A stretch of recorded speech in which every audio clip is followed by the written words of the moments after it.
the second episode of Having Coffee with Ruth and Dick. Okay, so today, where are we?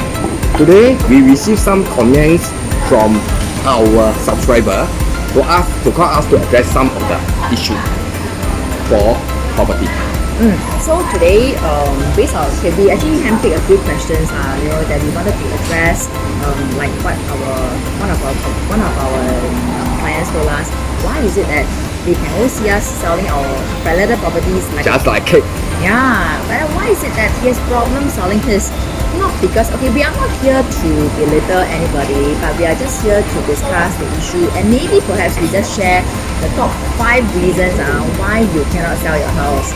Okay, these 5 reasons, right, may not work for everybody, but these 5 reasons, it also allows you to have a bit of reflection. Sometimes this checklist happens to some of us, just like myself. I used to be a seller. I actually hit some of the checklists without knowing it also. So it's not to insult anybody, but it's just secretly, don't need to tell anybody, just know that why is it your house is not selling. Then you reflect. Correct. We are here to share. We're here to give you some problems. Okay, Ruth, what is the first?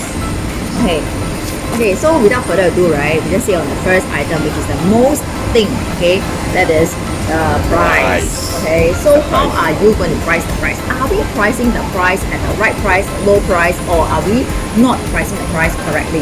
So how would you mind share with us? It's the same thing for I'm also a house owner.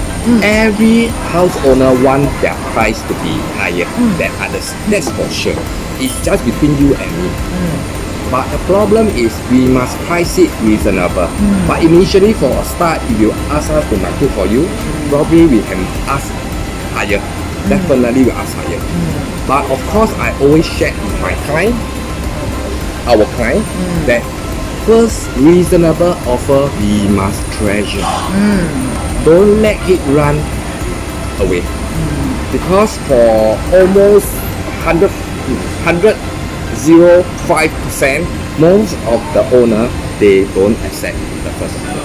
Okay, we are talking about not the lowball price that some people are just here to test and then tell you that, instead of you're asking for like 5 million, they're telling you, can I buy a 3.5 million? Of course, this is too lowball to accept as a reasonable agent, right? They do not even want to present this price to you.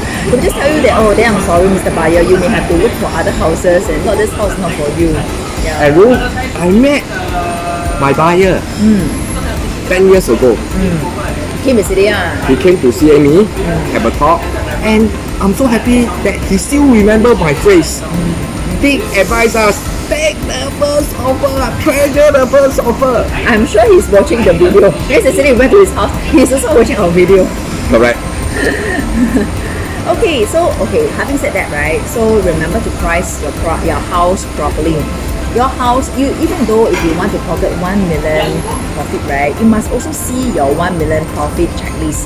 Your house cannot be your house must be comparing apple to apple comparison. It cannot be apple with durian comparison, right? So who is going to buy your house? You put yourself as a position of a buyer, then you know how you want to price your house. Correct. So I always tell my owner, treat your house as you are the buyer.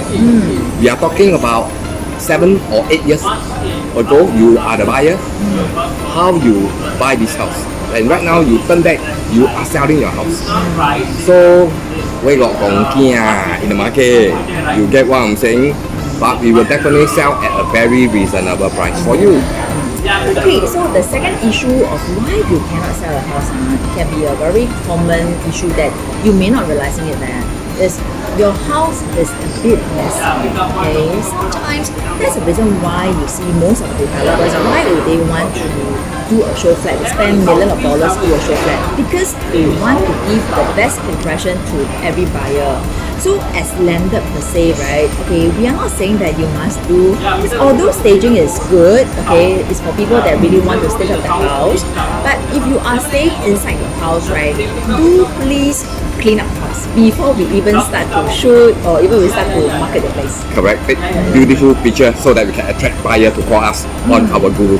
And your house will definitely look bigger in the real presence when you go there. Like, it's not so, hey, excuse me, like no space to walk like that. But even some of my owner a bit 夸张, but I totally agree with them because they are quite proud of their house. They ask me whether we need a fresh coat of paint. I will always say, if you want, just feel free to go ahead.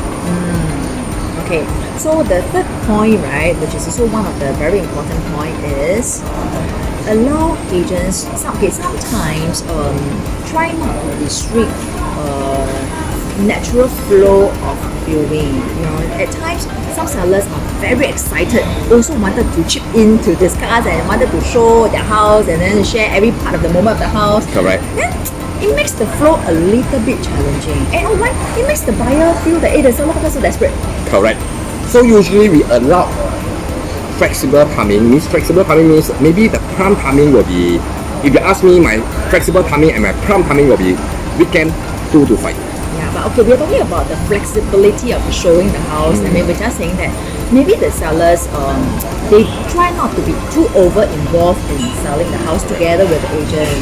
If not, then sometimes how the agent can sell the price that you wanted, right? You know, if you are talking about that you are selling together with the agent and after you keep chipping in the things that your agents want to share for you, then the buyer will misunderstood that this desperate seller, then I should not give the price so high. So I always share with my buyer, your duty is to pass me the check. My owner, your duty is not to show the house. Showing house is our duty. Your duty is to sign the option. So easy as an owner. Okay, so number 4 is flexible viewing timing, like what you said just now, okay, which is very true. Sometimes, okay, but generally for landlord per se, right, people would like to view the house in the daylight morning or afternoon and not the after 8 o'clock or after 9 o'clock, they kind of viewing timing, because most landlord owners, our buyers, are more executive or business operators, so they will have different timings to view and they will like to view at daytime to see the sunlight. But to me, the prime viewing timing will be from 2 to 5. Try to be, as an owner, try to be more flexible. If you are not at home, it's okay. You can introduce your maid to us. Once your maid see us, we just press the bell, they will allow us to go in.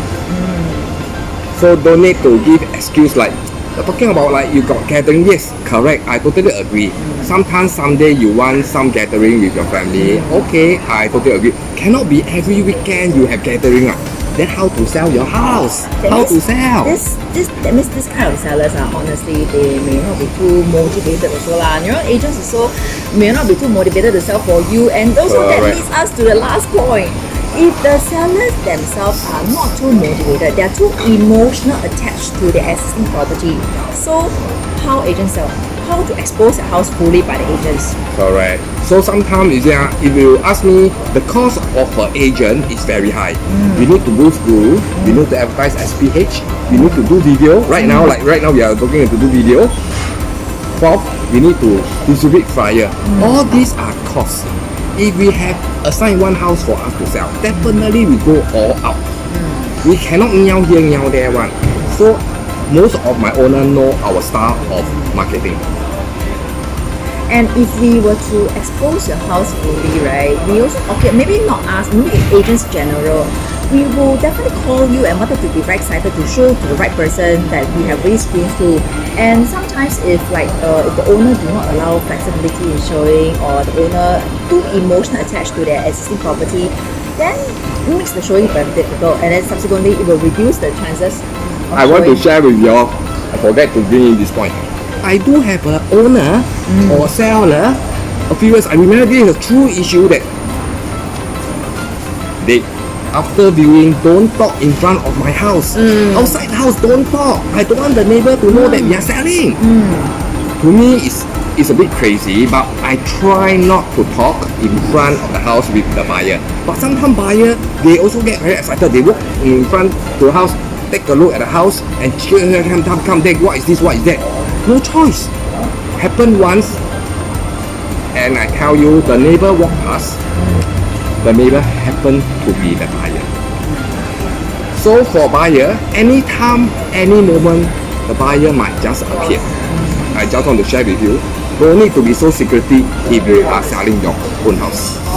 As long as you are giving your house to some agents that you think is there to help you and to assist you to do the problem solving together with you, hold your hand, till the last day that you sold, I think we should be more open for showing, and then to have more flexibility for everybody, that so that all of us be motivated to sell your house. Correct. Okay, so that's enough of all these questions. So we will answer more other questions next episode of Coffee with Ruth and Dick. So meantime, do remember to like and share. Okay, and subscribe our YouTube channel. Alright, see you.